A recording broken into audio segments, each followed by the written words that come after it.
Hello, Unbrickme here with a look at the LEGO Technic Heavy Duty Excavator set number 42120. In my opinion, although this set does look very good, especially with the paneling of the main superstructure portion of the excavator, it is still fundamentally flawed in two main ways. One, the range of motion of the actual excavator arm, and number two, the lack of a gearbox. First of all, let's talk about the range of motion of the actual excavator arm. For the bucket piece, these are the maximum endpoints, and if we compare it to the 2010 compact excavator set number 8047, you can see that the bucket piece can scoop much more effectively. Part of the reason why the range of motion is just so limited is due to the poor placement of the linear actuators. Even if you try to fully retract this linear actuator, you can see that it actually stops right here. So it's not even able to actually be fully retracted. And in my opinion, this is a very big flaw of the set because this set is not limited in any way in terms of where it can place the linear actuators. For example, if you have a licensed vehicle like a Volvo LEGO Technic set, then you absolutely have to make sure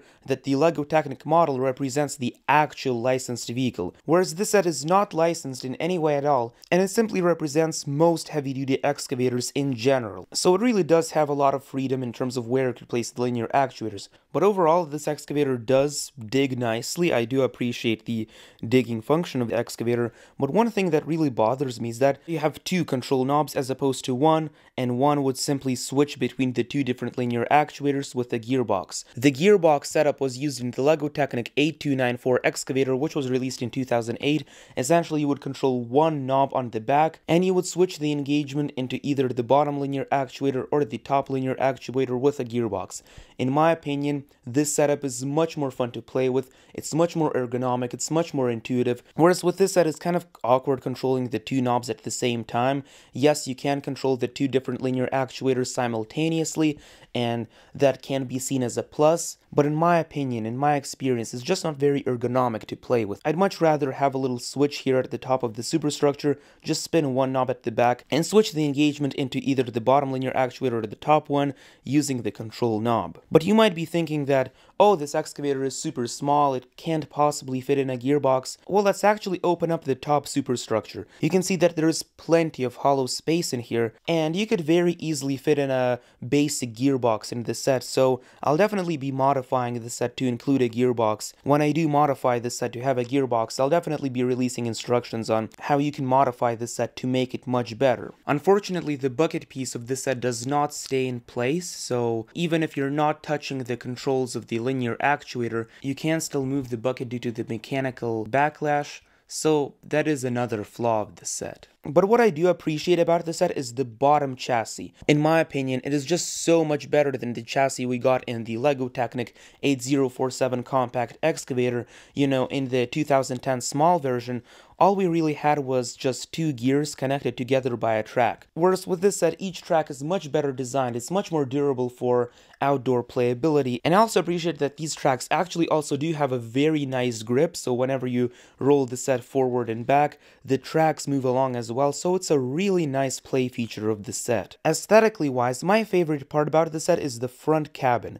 It uses one of these clear LEGO Technic panels, and it's a very unique design for a cabin of a construction vehicle. But to be honest, besides the aesthetics as well as the main chassis portion, it really doesn't have anything special going for it. For example, with the LEGO Technic 8047 compact excavator, although you know it didn't have a gearbox or anything like that, I do appreciate that despite it being so small, it included some amazing mechanisms. It included worm gears, bevel gears, and everything was designed to work so well, so beautifully without the linear actuators.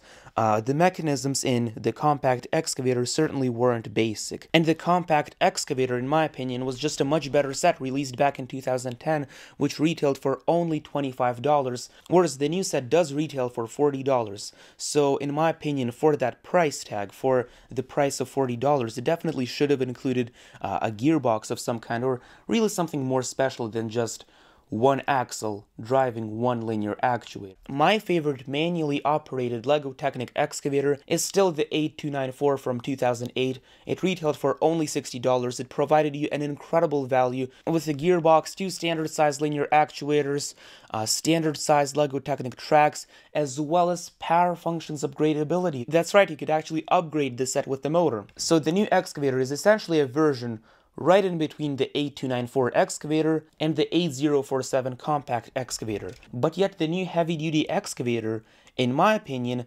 offers a little bit less functionality than the version released in 2010. So here's the question, is it really worth $40? Well, in my opinion, since it does use very basic mechanisms and it lacks a gearbox, I really cannot recommend this set for the full retail price of $40. Perhaps if you find a deal for this set for only, say, $30, then maybe it'll become a good purchase. But I'm just saying that for the full retail price, for $10 less, for only $30, you can get the Rescue Hovercraft set, which provides a much better value due to its amazing steering mechanisms, its amazing functionality, the rotating beacon, the rotating propellers at the back. It's just a much better set in my opinion, and provides highly desirable panels, and for $30 the Rescue Hovercraft is a bargain, whereas $40 you are paying $10 more than the Rescue Hovercraft, but you are getting a little bit less value.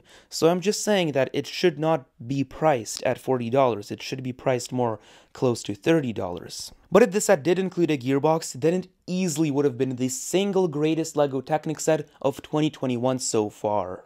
Do you agree with me that it's not a very good set, or do you think that it's actually a very good set out of 2021? This is your Unbrick Me here, and I'll see you in the next one.